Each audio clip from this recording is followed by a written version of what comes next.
Number 8 appears not only in Hinduism but also in modern day science, and we're going to cover this very, very briefly in the most basic terms, so don't worry about it. Over here, we're having a look at the DNA double helix, which basically just looks like a spiral ladder. The stairs, the colorful stairs that you see over here, are all consisting of 4 building blocks, also called nucleotides, but that does not matter for our discussion at all. And they are arranged in ordered pairs. So we see that A is always paired with T, C is always paired with G, and then we see the repetition of this pattern like TAGC, TAGC. Or you can read it from whichever direction, but I hope you just see the pattern. And then the sides of our spiral stair, let's just, for the simplicity of it, call them the sugar backbone. So the backbone is kind of like this ribbon that's holding everything together. And then sugar is kind of easy to remember if you visualize that like the sugar is sticky, and then we have these nucleotides sticking to sort of the walls of the ladder, which is a very simplistic explanation, but I do not want to bore you with chemistry or science here. This is not what we're here for. So those walls, we remember that's the sugar backbone of the DNA. The sugar is called deoxyribose. It's not the sugar we put in our coffee, but in chemistry, any molecule that ends with O's is considered a sugar. And that sugar in the DNA, called deoxyribose, forms a pentagon. Just notice the shape on the right. We're not going to go any deeper than that in the chemistry, I promise. All right, now let's take a look at the regular pentagon as a shape. We notice that the interior angles of a regular pentagon are exactly 108 degrees. And if you remember from part 1, Goddess Kali is wearing a garland of 108 white human skulls. In her traditional depictions, number 108 is auspicious in Hinduism. If we look at it from the Hindu perspective, does it remind you of how Goddess Kali is depicted with those white either floral or skull necklaces? Alrighty, we see a perfect star in our perfect pentagon, and we see a perfect pentagon in our star, right? So we see how every star's belly consists of a perfect pentagon. And remember the 5 elements that the universe consists of in many belief systems from that area in general and in Hinduism in particular. So we see a symbol of water, fire, earth, air, and here's a little note for me. I know it's really teeny tiny.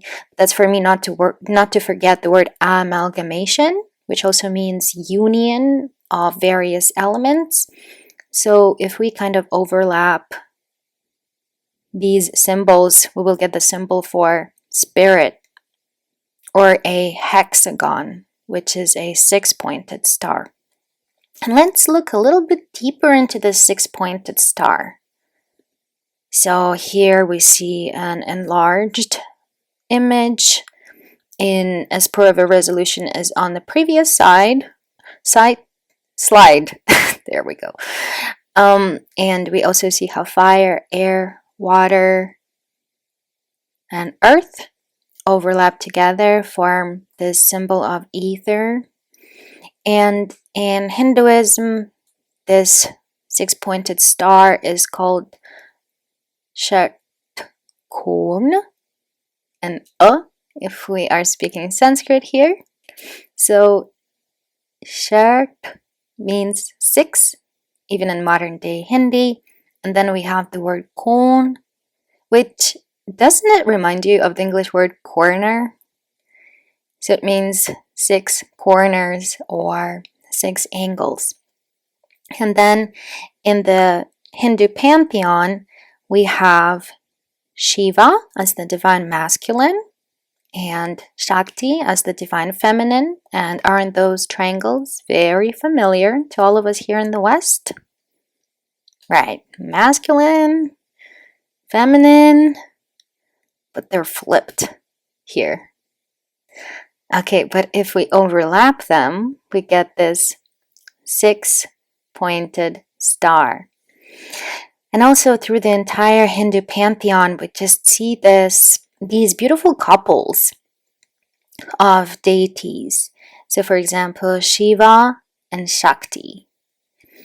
Shiva the feminine, Shiva the masculine, Shakti the feminine. Or for example, Shiva and Kali. Kali being the quintessential manifestation of Shakti. And that means quintessential is typical, manifestation is shape, and Shakti is the feminine energy.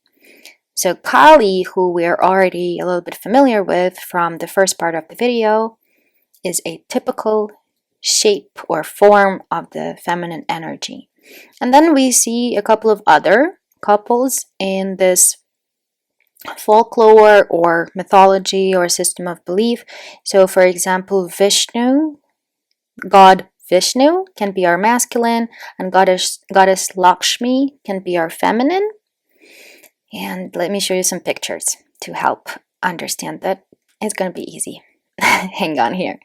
So we see Vishnu and Lakshmi, and they kind of remind us of Shiva and Shakti because they are Shiva and Shakti forms, but they are in general very benevolent. For example, goddess Lakshmi is the goddess of prosperity and wealth. She is very generous and kind, and in India you will see her imagery throughout the homes. She's very comforting and soothing. And then on the other side, let's look at the divine feminine form in the form of Kali. So notice she is holding this trident, and we will discuss this a little further into our presentation. So the trident stands for different trinities in Hinduism. For example, Kali got her trident from Shiva, who we see linked here below. He's her consort, also her husband. There's some family conflict going on here, to put it colloquially, but this is all symbolism. Anyways, so Shiva is the god of creation, order, and destruction. And so is Kali.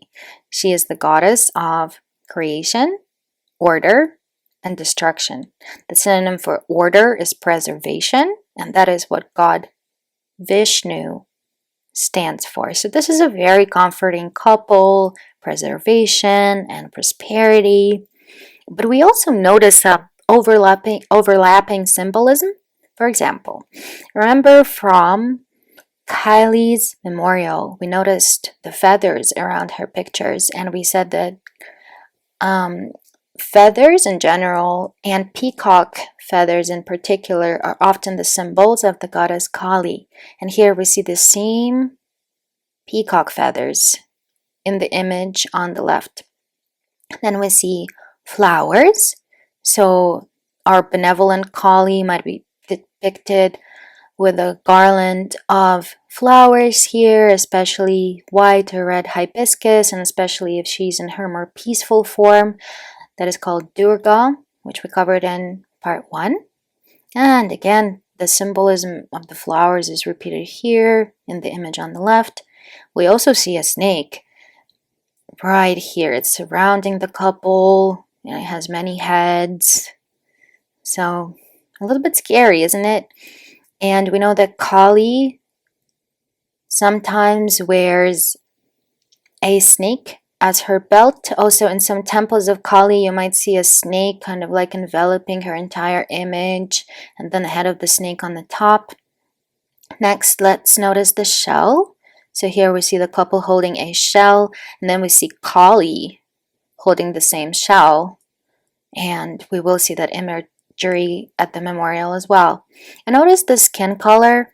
So Kali is blue and Vishnu is blue. And that's because they reflect the color of the cosmos or the sky. And so does Shiva resting here. All right, let's carry on. Remember Kali Yantra? It is a geometric symbol and it represents the energy of a certain Hindu deity. So Kali Yantra represents the transformative energy of the goddess Kali. And we see the 8 lotus petals, among other details depicted here in the yantra. So just revisiting the concept of the yantra. And now remember our benevolent God of order, preservation, Vishnu.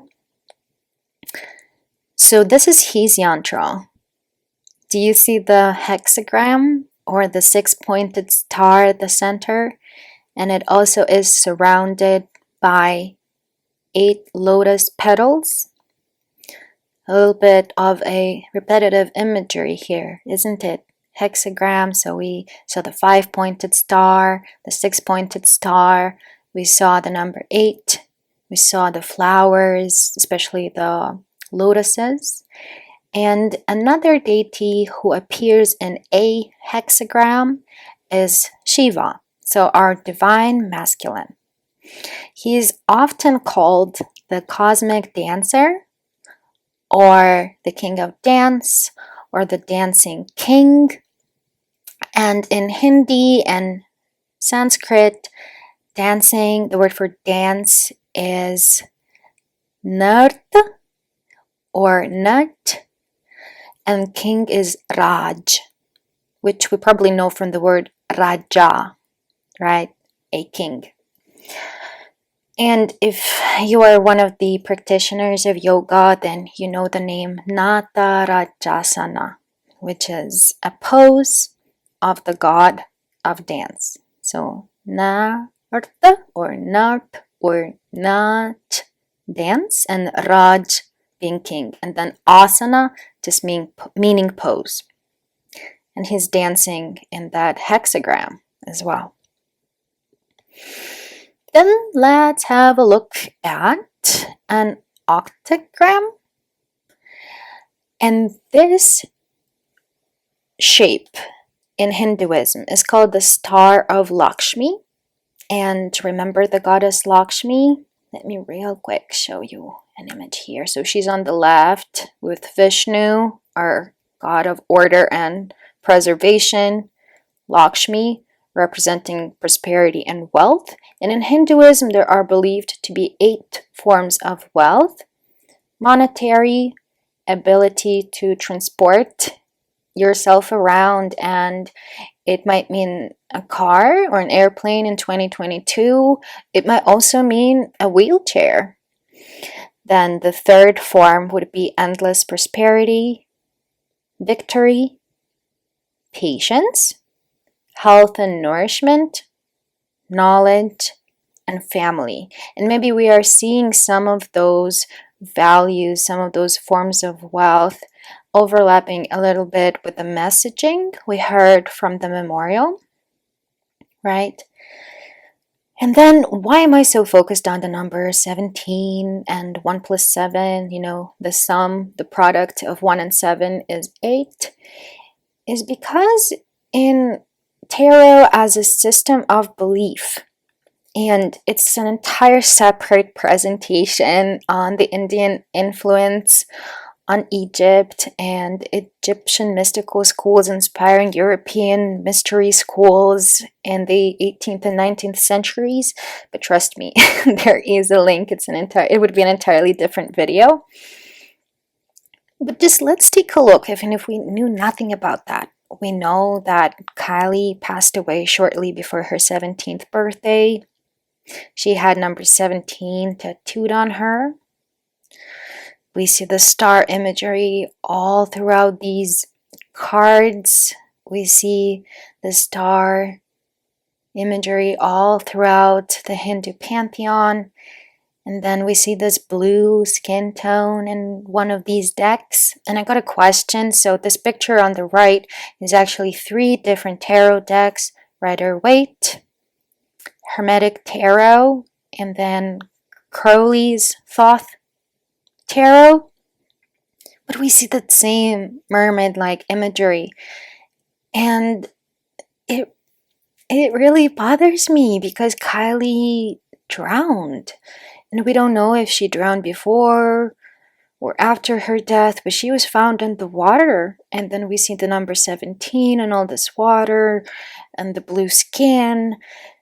And it's just a little bit disturbing to me, if not disturbing me a whole lot, to be honest. And I try to be very diplomatic with these videos and not point any fingers, but I'm just shining some light on the connections.